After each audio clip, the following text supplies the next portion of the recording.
बोलिए मर्यादा पुरुषोत्तम भगवान श्री रामचंद्र जी की जय। श्री कृष्ण बलदेव जी की जय। उमापति महादेव जी की जय। सांचे दरबार की जय। पूज्य गुरुदेव की जय। प्रिय भगवत प्रेमियों, हम सब बहुत ही भाग्यशाली हैं कि गुरुदेव की अनुकंपा से, परमात्मा की कृपा से और भगवान के अनुकंपा से हम सत्संग जो सत्संग विचार है वो हमें सुनने का मौका मिलता है, सुनाने का मौका मिलता है। सज्जनों, ये जो सत्संग विचार है जितना आपके लिए नहीं है उससे ज्यादा हमारे जीवन में ये बातें लागू होती है, क्योंकि जो शिक्षक होता है तो पढ़ाने से पहले खुद उन सारी बातों पर अमल करता है और उसको अपने आचरण में लाता है। तो सज्जनों, सत्संग प्रवचन कथा कर देना कोई बड़ी बात नहीं है, भगवान के रसिक हो जाना बड़ी बात है, भगवान से प्रेम हो जाए वो बड़ी बात है। सज्जनों, इसीलिए जब पांडवों का राज्य संपन्न हुआ तो जो पांडव थे, युधिष्ठिर जी ने एक नियम लागू किया और कहा कि कोई भी गरीब व्यक्ति दिखे, उसे आप लोग कहीं भी दिखे, उसे यथा अनुसार जो भी उचित होगा उसे कुछ ना कुछ आप लोग, हम चारों भाइयों से आग्रह करते हैं कि उसे आप दे देना। सज्जनों, एक दिन हस्तिनापुर में भगवान श्री कृष्ण भी थे और पार्थ भी हैं। पार्थ जानते हैं किसको कहते हैं? अर्जुन जी को। भगवान श्री कृष्ण अर्जुन जी से बहुत प्रेम करते हैं, इसीलिए वो प्रेम से उन्हें पार्थ कह के बुलाया करते थे। गुड़ाकेश कहते थे। गुड़ाकेश का मतलब जिसने अपने इंद्रियों पर विजय प्राप्त कर लिया था उसे गुड़ाकेश कहा जाता है। सजी तो एक गरीब व्यक्ति था। आप जानते हैं बहुत से लोग हैं, आजकल के तो फैशन बन चुका है भिक्षा मांगना, क्योंकि हमारे भारत में आज के समय में कोई भी गरीब नहीं है। लेकिन कोई जानबूझ के कहे कि हम गरीब हैं तो उसके लिए कोई उसका उत्तरदायित्व नहीं है। सज्जनों, इसीलिए जब अर्जुन ने एक भिक्षा मांगने वाले व्यक्ति को देखा तो उन्होंने एक बड़ा से स्वर्ण के थैला उठाया और उस भिखारी के पात्र में डाल दिया और कहा कि ले जाओ, इस स्वर्ण मुद्रा से तुम्हारी सारी घर की गरीबी दूर हो जाएगी और तुम एक अच्छे व्यक्ति, संपन्न व्यक्ति और संपन्न जीवन जियोगे और तुम भी सर उठा के इस संसार में जीने लायक बन जाओगे। सज्जनों, वो जो व्यक्ति था जिसे स्वर्ण मुद्रा मिला था, एक थैला मिला था अर्जुन जी के माध्यम से, जब वो लेके जा रहा था तो रास्ते में एक चोर मिला। डाकू जानते हैं ना, डकैत लोग होते हैं जिनको अपने कर्म पर विश्वास नहीं है, छीना झपट्टी करना जानते हैं, जबरदस्ती छीन लेते हैं, जबरदस्ती ले लेना। तो डाकू था, उसके पास चाकू था, चाकू दिखाया और वो भिखारी से वो थैला, स्वर्ण का जो थैला था उसने ले लिया। जो भिखारी था उसने सोचा कि परमात्मा की यही इच्छा होगी, कोई बात नहीं, घर गया।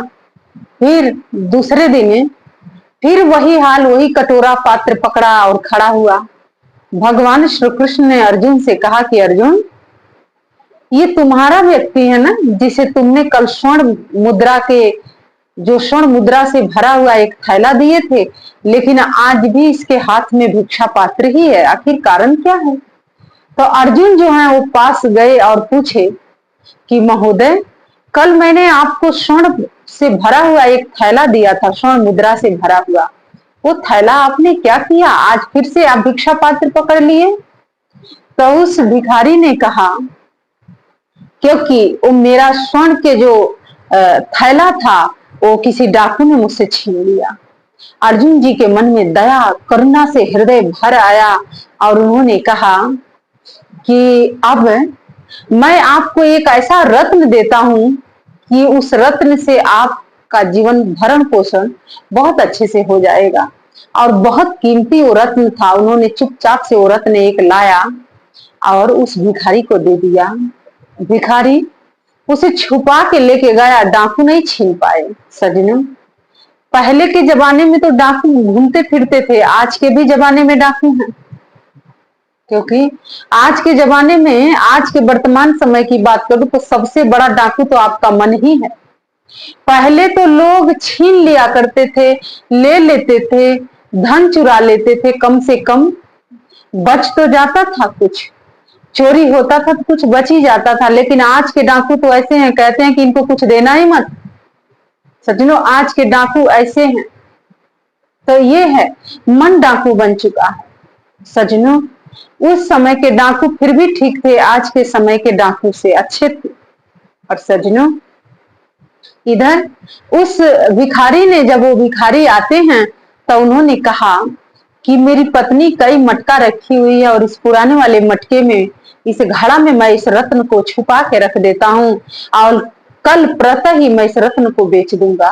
सज्जनों, पत्नी घड़ा उठाई, नदी से पहले लोग पानी भरा करते थे, नदी पर जा रही थी, रास्ते में ठोकर लगा, गिर गई, मटका फूट गया। जैसे ही मटका फूटा, वापस आई आधे रास्ते से और उसने वो पुराना वाला घड़ा उठाया जिसमें उसके पति देव ने वो रत्न छुपा के रखे थे, लेके जाती है नदी में। और जैसे नदी में वो मटका डुबोई, और आप जानते हैं लोग पहले पानी रखने वाले पात्र को पहले धो देते हैं, तो उसने उस मटके को भरा और फिर उल्टा करके गिरा दिया। और जैसे गिराया तो वो जो रत्न था, उसने, उस रत्न को एक मछली ने निगल लिया। सज्जनों, पानी लेके आ गई। जैसे ही पानी लेके आई और पति उठता है और देखता है पुराने वाले घड़े के अंदर तो पानी भरा हुआ है, उसने कहा कि ये भी मेरे किस्मत में नहीं था, ये भी मेरे हाथ से चला गया, चलो आज भी मैं जाता हूं। फिर गया तीसरे दिन, फिर हाथ में एक भिक्षा पात्र है और भगवान के समक्ष अर्जुन कहते हैं कि, भगवान श्री कृष्ण कहते हैं कि अर्जुन, ये जिसे तुमने स्वर्ण के थैला दिया, इतना दिव्य रत्न दिया, आज फिर से इसके हाथ में भिक्षा पात्र है। तो सज्जनों, अर्जुन जाके पूछते हैं, वो जो रत्न मैंने आपको दिया तो आपने क्या किया? तो उसने कहा कि महोदय आप पूछिए मत, लेकिन अब आप मुझे कुछ मत दीजिएगा, क्योंकि मेरी हालत पर आप मुझे छोड़ दीजिए। और सज्जनों, अर्जुन ने कहा कि ठीक है, अब भगवान भरोसे आपका जीवन है। मैंने तो बहुत प्रयास किया कि आपके दरिद्रता, आपकी गरीबी दूर हो जाए, लेकिन नहीं दूर हो पाया। सज्जनों, गुरु महाराज जी, पूज्य गुरुदेव एक भजन सुना करते थे, सुनाया करते थे, मन लाग मेरे यार फकीरी में, जो सुख पाए राम भजन में, सो सुख नाही अमीरी में, मन लाग मेरे यार फकीरी में। सत्य बात है, कोई बाहर से चाहे जितना भी अमीर हो, चाहे कितना भी गरीब हो, लेकिन मन में यदि संतोष है तो उससे बड़ा सुख और आपके जीवन में क्या है सज्जनों? कुछ भी नहीं। इसीलिए महाराज श्री कहते थे कि मन लाग मेरे यार फकीरी में, जो सुख पायो राम भजन में, तो सुख नाही अमीरी में, मन लाग मेरे यार फकीरी में। सज्जनों, ये सत्य है, जो सुख भगवान की बंदगी में मिलता है, जो सुख भगवान की कथा में मिलता है, जो सुख भगवान के सत्संग में मिलता है, जो सुख भगवान की सेवा करने से मिलता है, जो सुख समाज की सेवा करने से मिलता है, वो सुख अमीरी में नहीं मिल सकता है। और भगवान ने कहा कि अब मैं इसे कुछ देने जा रहा हूं। सज्जनों, जिसे भगवान दें और वो माला माल ना हो, ऐसा हो ही नहीं सकता है। जब भगवान जिस पर रीझ जाएं, जिस पर खुश हो जाएं, उसे तो चाहे तो राजा से रंक बना दें और रंक से फकीर बना दें और फकीर से राजा बना दें। सज्जनों, ये त्रिलोकी नाथ की जब कृपा होती है तो उस कृपा को भक्त संभाल पाता है। सज्जनों, वो जो भगवान ने कहा कि लो आज मैं तुम्हें 2 पैसा देता हूं, अब 2 पैसा कितना होता है? जब इस भिखारी को 2 पैसा मिला तो वो अपने मन में सोचने लगा कि उसने तो मेरे को स्वर्ण के थैला पकड़ाया, स्वर्ण मुद्रा के थैला पकड़ाया, एक ऐसा दिव्य रत्न दिया, लेकिन इस 2 पैसे से मैं क्या करूंगा? क्या मेरी गरीबी दूर हो सकती है? और उसकी नजर पड़ी एक मछुआरे की जाल पर, एक मछली तड़प रही थी, उसमें फंसी हुई थी। सज्जनों, अगर कोई पीड़ा में है या कोई आपके समक्ष तड़प रहा है और आपके मन में दया नहीं आया, करुणा नहीं आया, तो फिर आप इंसान नहीं हैं। सजनों, इंसान के जीवन में जब धर्म होगा ना, तो वो किसी के पीड़ा से पीड़ित होता है, किसी के सुख से वो सुखी होता है, किसी के दुख से वो दुखी होता है। सजनों, ये धर्म के 10 लक्षण है। लेकिन आज के समय में क्या है, आज के वर्तमान के समय में लोग ऐसे हैं कि पड़ोसी वाला दिन प्रतिदिन गरीब हो जाए और मैं अपना घर रुपया से, धन से, वैभव से भरता रहूं, ऐसी मानसिकता के लोग आज समाज में जी रहे हैं। सजनों, ऐसे लोगों को जीने का कोई अधिकार नहीं है। और भगवान श्री कृष्ण ने इसीलिए युधिष्ठिर को चक्रवर्ती सम्राट बनाया था, क्योंकि जानते थे दुर्योधन के समक्ष जब भगवान श्री कृष्ण गए थे, शांति दूत बन के गए थे, और उन्होंने कहा कि पांडवों के जीवन में धर्म वास करता है, वो धर्म अनुरुक्त आचरण करते हैं, तुम सिर्फ 5 गांव दे दो, वो अपना भरण पोषण कर लेंगे। लेकिन दुर्योधन ने कहा कि 5 गांव, मैं तो सुई के नोक के बराबर भी उससे धरती नहीं दे सकता हूं, और केशव आप 5 गांव कह रहे हैं। तो सजनों, भगवान ने अपना विराट रूप दिखा दिया, लेकिन दुर्योधन ने कहा कि ये मायावी है, छलिया है, और ये अपनी माया को जाल दिखा रहा है, और मैं इससे माया से कोई प्रभावित नहीं हूं। तो भगवान ने संकल्प लिया, उसी राज दरबार में कहा कि तू सुई के नोक के बराबर धरती नहीं देगा पांडवों को, तो मैं सुई के नोक के बराबर धरती पर तुम्हें जीवित रखना नहीं चाहता हूं, तुझे अब मरना होगा। ये किसने कहा? भगवान श्री कृष्ण ने कहा। शांति दूत बन के गए थे। लेकिन सज्जनों, कहते हैं कि जिसको प्रभु दारुण दुख देना, उसकी मति पहले हर लीना। विनाश काले विपरीत बुद्धि। जब सर्वनाश के द्वार खुल जाता है तो बुद्धि पहले ही भ्रष्ट हो जाती है, बुद्धि पहले ही नष्ट हो जाती है, और वहीं से उसका पतन आरंभ होता है। दुर्योधन ने अपने विनाश का द्वार स्वयं खोला और भगवान से कहा कि सुई के नोक के बराबर नहीं दूंगा। तो भगवान श्री कृष्ण ने कहा था कि उस सुई के नोक के बराबर धरती पर मैं तुम्हें जीवित देखना नहीं चाहता हूं। सजनों, भगवान श्री कृष्ण स्वयं धर्म है, स्वयं नारायण हैं, और नारायण ने जब ऐसी बात कह दी तो फिर क्या दुर्योधन को कोई बचा सकता है? नहीं। तो सजनों, इसीलिए आपके जीवन में यदि धर्म है तो पहली बात तो धर्म का 10 लक्षण है, और वो लक्षण आपके जीवन में दिखना चाहिए। स्वार्थ में इतने भी अंधे मत हो जाओ कि आप भूल जाओ कि आपका कर्म क्या कहता है, आपका धर्म क्या कहता है। और जो अपने कर्म और अपने धर्म का ध्यान नहीं रखता है, वो इंसान नहीं है, और ना ही वो पशु हो सकता है, और ना ही वो जानवर हो सकता, वो एक असुर है, असुर। ऐसे लोगों को असुर कहा जाता है। और सजनों, असुरों को इस धरती पर जीवित रखना मूर्खता है। असुरों का अंत होना ही चाहिए। और भगवान श्री कृष्ण ने शांति दूत बन के गए और कहे कि तू मनुष्य नहीं है, और ना ही तू पशु है, और ना ही तू जानवर, तू एक असुर है, और ऐसे असुर मेरे आंखों के सामने जीवित कैसे रह सकता है। और सजनों, इधर भगवान श्री कृष्ण अर्जुन से कहते हैं कि मैंने इसको 2 आना दिया, लेकिन जब आपके मन में किसी के प्रति, किसी के जान बचाने के लिए आपके मन में आपका हृदय भर आए, किसी को देख के, किसी के भावों को देख के, किसी की भावनाओं को देख के, तो सजनों समझ लेना वहीं से आपके सौभाग्य का द्वार खुलता है। उस भिखारी के मन में आया कि ये 2 आना से तो मेरा कुछ नहीं होगा, लेकिन इस मछली के जीवन दान मिल सकता है, बच सकता है। सजनों, इसीलिए उस भिखारी ने क्या किया, उस 2 आना से उस मछुआरे से मछली खरीद ली, और बड़े से पात्र में उस मछली को पानी भर के रख दिया। और जैसे ही रखा, उस मछली बहुत देर से प्यासी थी, क्योंकि आप जानते हैं ना, मछली जल की रानी है, जीवन उनका पानी है। हाथ लगाओ डर जाती हैं, बाहर निकालो मर जाती हैं। मछली का जीवन तो पानी से है, अगर पानी से वो अलग हो जाए तो तड़प तड़प के मछली मर जाती है। सजनों, उस भिखारी को पता था कि ये मछली मर जाएगी। उसने क्या किया, बड़े से पात्र लिया और उस पात्र में बहुत सारा जल भर दिया और उसी में मछली को छोड़ दिया। मछली के प्राणों की रक्षा हुई और मछली ने जी भर के पानी पिया। और जैसे ही जी भर के पानी पिया, तो आप जानते हैं मछली जब पानी पूरा पेट भर पीती है तो मुंह से फिर उगलती भी है।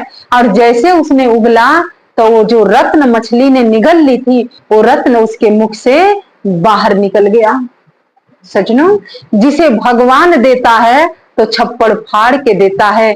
आज जिसे केशव ने दिया, जिसे भगवान श्री कृष्ण ने दिया, जिसे भगवान देते हो, फिर गरीब कैसे रह सकता है सजनों।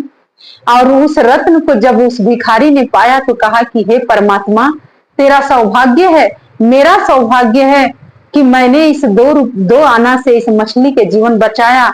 और उस बड़े से पात्र को, उस मछली को ले जाके नदी में छोड़ आता है। सजनों, जब वो नदी में छोड़ के आ रहा था तो वो जो डाकू थे, जिन्होंने उसके स्वर्ण से थैला भरा छीने थे, वो लोग आपस में बांट रहे थे, लेकिन आने की आहट से वो लोग उस धन को छोड़ के भाग गए। और उस स्वर्ण के थैले पर इसकी नजर पड़ी। उसने कहा ये तो मुझे मिला था, वह स्वर्ण के थैला भी उसे मिल गया। तो सजनों, जिस पर भगवान रीझ जाएं, जिस पर भगवान खुश हो जाएं, उसे भगवान मालो माल कर देते हैं। और जिससे भगवान रुष्ट हो जाएं, उसे सब कुछ उससे छीन लेते हैं। तो सजनों, हमें कैसा बनना है? अधर्म के आचरण करना है कि धर्म की आचरण करना है? सजनों, अगर आप किसी का जीवन नहीं बचा सकते हो तो किसी का जीवन भी लेने के अधिकारी नहीं हो, क्योंकि भगवान न्याय करेंगे। धर्म न्याय करता है, क्योंकि भगवान का जब न्याय होता है तो फिर उसमें कोई हस्तक्षेप नहीं कर सकता है सजनों। इसीलिए सब कुछ उसके हवाले छोड़ दो, क्योंकि जो भी कुछ हो रहा है उसके इच्छा से हो रहा है, उसकी प्रेरणा से हो रहा है। सजनों, जिसने अपनी वाणी पर नियंत्रण नहीं किया, वो अपने घर परिवार का संचालन कैसे करेगा? सजनों, दुर्योधन की वाणी पर नियंत्रण नहीं था, निरंकुश था, कुछ भी बोल देता था। सजनों, तो बोलने का मतलब जानते हैं ना, जब व्यक्ति कुछ भी बोलता है तो उसका परिणाम कुछ भी हो सकता है, इसका अंदाजा नहीं लगाया जा सकता है। और सजनों, इसीलिए भगवान को दीन बंधु कहा जाता है, दीन दयालु कहा जाता है, करुणा सिंधु कहा जाता है, कृपा निधान कहा जाता है। और एक नाम मैं और आपको बताऊंगी, भगवान को रणछोड़ भी कहा जाता है। आप जानते हैं क्यों? क्योंकि काल यमन को अपने शक्तियों पर बड़ा गुरूर था, अपने बल पर बड़ा अहंकार था। और जिसके मन के अंदर अहंकार आ गया तो भगवान अपनी कोई भी नीति बना के उसके अहंकार को चूर चूर कर देते हैं, खत्म कर देते हैं, भस्म कर देते हैं। सजनों, भगवान श्री कृष्ण ने काल यमन के, जानते हैं भगवान को रणछोड़ क्यों कहा जाता है? क्योंकि कहीं मटकी फोड़ कहा जाता है, नंद के किशोर कहा जाता है, यशोदा के लाल कहा जाता है, और वासुदेव भी कहा जाता है, देवकी नंदन भी कहा जाता है। अनेक नाम है। जैसे जैसे उन्होंने कार्य किया वैसे वैसे उनकी नाम पड़ गया। सजनों, काल यमन ने क्या किया? भगवान श्री कृष्ण की बहन को ही उठा के उसने समुद्र में फेंक दिया। और भगवान ने समुद्र में जैसे ही अपना चरण रखा, वो जो पानी था वो सब ऊपर उठने लगा और सुभद्रा की रक्षा हुई, भगवान श्री कृष्ण की बहन की रक्षा हुई। और भगवान ने कहा कि मैं 3 अपराधों को पर किसी को क्षमा नहीं करता हूं, क्योंकि जब कोई नारी पर, वो नारी जो धर्म युक्त है, जो धर्म पर्यावरण है, जो धर्म के आचरण करती है, और ऐसी नारी को जब कोई सताता है तो उसे नहीं सताता, वो मुझे सताता है, और ऐसे आतताई को मैं कभी जीवित दान नहीं दे सकता हूं। मैं उसके जीवन लीला समाप्त कर देता हूं। जो बालकों पर प्रहार करता है उसे भी मैं नहीं छोड़ता हूं, और जो सज्जनों को पीड़ा देता है उसे भी मैं कभी क्षमा नहीं करता हूं। और सज्जनों, काल यमन ने तो भगवान श्री कृष्ण की बहन पर ही प्रहार किया, और वो बहन जो धर्म का आचरण करने वाली हैं, जो धर्म युक्त हैं, और भगवान ने अपनी उस नारी जाति की रक्षा की, स्त्री की रक्षा की, और भगवान ने उसको ललकारते हुए अब कहां लेके जा रहे हैं? जानते हैं किसके पास लेके जा रहे हैं? क्योंकि वो राजा मुचकंद के पास उसको लेके जा रहे हैं। मूर्ख अज्ञानी वो नहीं जानता था, और भगवान को कहने लगा, तू भाग रहा है ना, तू तो रणछोड़ है, तू साधारण से एक ग्वाला है, तू मायावी है। ना जाने कितना कितना अपमान भगवान का किया, आप शब्द कहा और बहुत कुछ भगवान को बोला, लेकिन भगवान मुस्कुराते हुए भाग रहे थे, और भागते भागते एक गुफा में जाके प्रवेश कर गए। और जैसे उस गुफा में गए तो वहां जो राजा मुचकंद हैं, जब देव और असुरों का जब संग्राम हो रहा था तो उसमें उन्होंने भाग लिया था, और देवों के तरफ से युद्ध किए थे, और भगवान नारायण से उन्होंने आशीर्वाद मांगा था कि मैं बहुत थक चुका हूं, अब मैं सोना चाहता हूं। तो भगवान ने कहा कि ठीक है, आप जाइए, सो जाइए। लेकिन मुचकंद जी ने कहा था कि अगर जो मुझे जगाने का प्रयास करेगा, मुझे कच्ची निंद्रा में अगर उठा देगा, और मैं आंख खोलूंगा और जो मेरे आंखों के सामने होगा वो जल के राख हो जाएगा, भस्म हो जाएगा। सज्जनों, भगवान तो विश्व रचयिता हैं, भगवान श्री कृष्ण की नीति थी, उसे कौन बच सकता है? काल यमन क्या, कोई भी नहीं बच सकता है। और भगवान उसको उसी गुफा में लेके गए, और भगवान ने जिस पीतांबर को ओढ़ा था उसी पीतांबर को किसको ओढ़ा दिया? राजा मुचकंद जी को। और जैसे ही महाराज मुचकंद को उन्होंने वो पीतांबर ओढ़ाया तो मूर्ख अज्ञानी अहंकार में चूर था, उसको कोई बोध ही नहीं था, और उसने लात से मारना आरंभ किया राजा मुचकंद को। और जब लात से प्रहार कर रहा था, क्योंकि एक अहंकारी को अहंकार जब आता है तो वो भूल जाता है, वो भूल जाता है कि वो कौन सा कर्म कर रहा है। और सज्जनों, उसे तो अपने बल का अहंकार था, अपने पद का अहंकार था, लेकिन भगवान की नीति को नहीं जानता था। भगवान ने उससे सब कुछ उससे छीन लिया, उसका जीवन ही छीन लिया। और इसीलिए भगवान श्री कृष्ण उस गुफा में प्रवेश किए।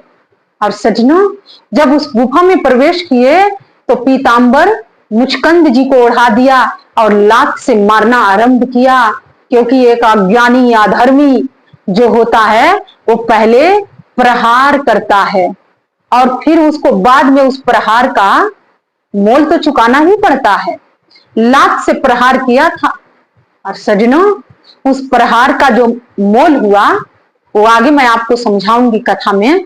सज्जनों, राजा मुचकंद उठे और वो कहे कि कौन मृत्यु को वरण करना चाहता है, और कौन है जो मेरे आंखों के सामने आ गया है। और उन्होंने धीरे धीरे अपनी आंख खोली, और उसी आंख से अग्नि का ज्वाला निकला, और काल यमन जल के भस्म हो गया। जो कभी मरना, जिसको वरदान मिला था कि कभी मर नहीं सकता था, लेकिन भगवान ने उसकी भी नीति बना दिया था। तो इसीलिए उन्हें रणछोड़ कहा जाता है। क्या कहा जाता है? रणछोड़। तो भगवान ने कहा कि मेरा एक नाम ये भी सही, लेकिन अधर्म को मैं जीवित नहीं रहने दे सकता हूं, चाहे मुझे कोई भी नियम का उल्लंघना करना पड़ जाए, लेकिन मेरे समक्ष अधर्म टिक नहीं सकता है। और सज्जनों, यहाँ पर भगवान श्री कृष्ण का नाम रणछोड़ हुआ।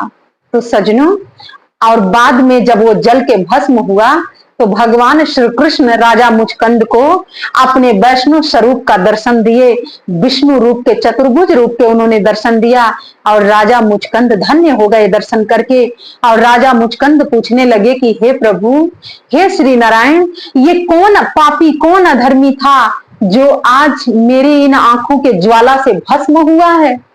तो भगवान श्री कृष्ण ने कहा कि ये काल यमन था जो मुझे ललकार रहा था और मैं तो मंद मंद मुस्कुरा के भाग रहा था और मैं जानता था कि इसका अंत आपके माध्यम से ही होगा, इसीलिए यहाँ तक मैंने ही इसको लाया था और इसका अंत तो होना ही था, क्योंकि ये अधर्मी था, अन्यायी था, कुकर्मी था। और आप जानते हैं कि अधर्म को मैं कभी जीवित नहीं देख सकता हूं। इस संसार में अधर्म का नाश करने के लिए मैं कोई भी रूप धारण कर सकता हूं और कोई भी नाम भी मैं स्वीकार कर सकता हूं। सज्जनों, ये किसने कहा? स्वयं भगवान नारायण ने कहा। और राजा मुचकंद को वो वैष्णव रूप का दर्शन हुआ, चतुर्भुज रूप का दर्शन हुआ और उस गुफा में प्रकाश ही प्रकाश हो गया।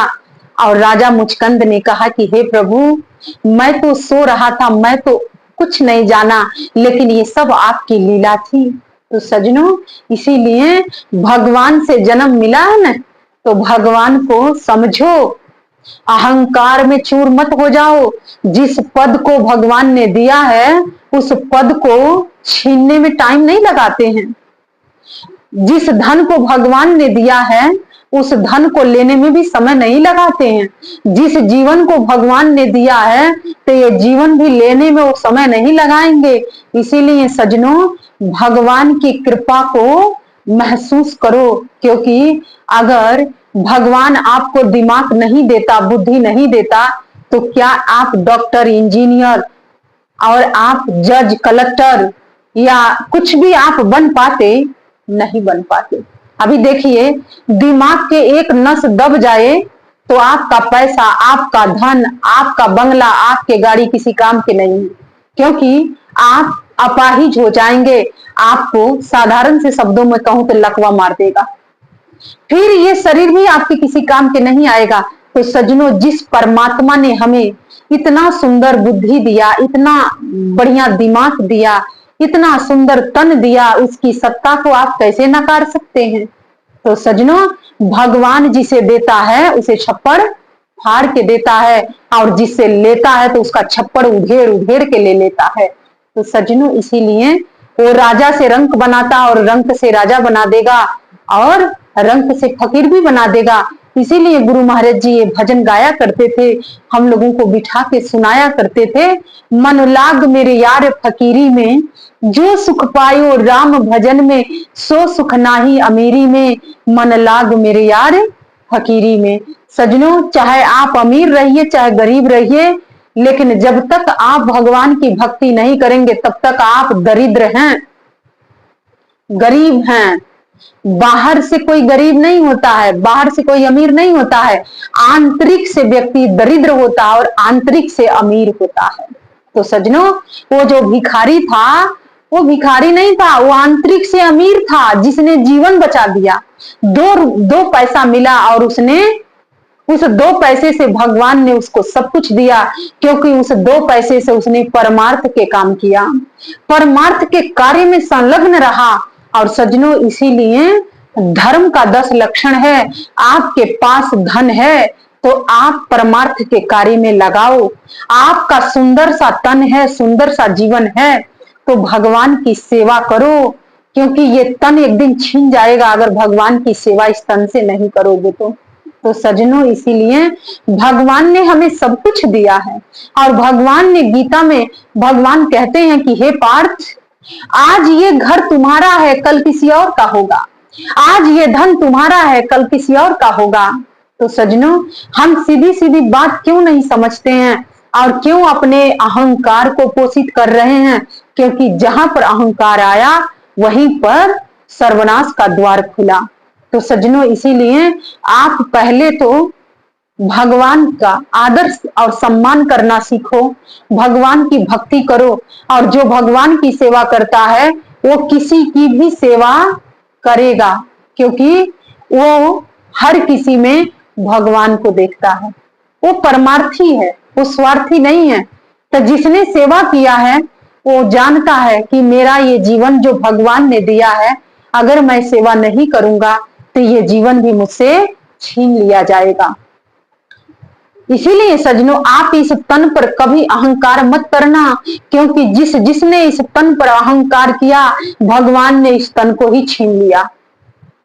और सज्जनों, इसीलिए जिसने अपने धन पर अहंकार किया तो भगवान ने उसको उसका धन ही छीन लिया।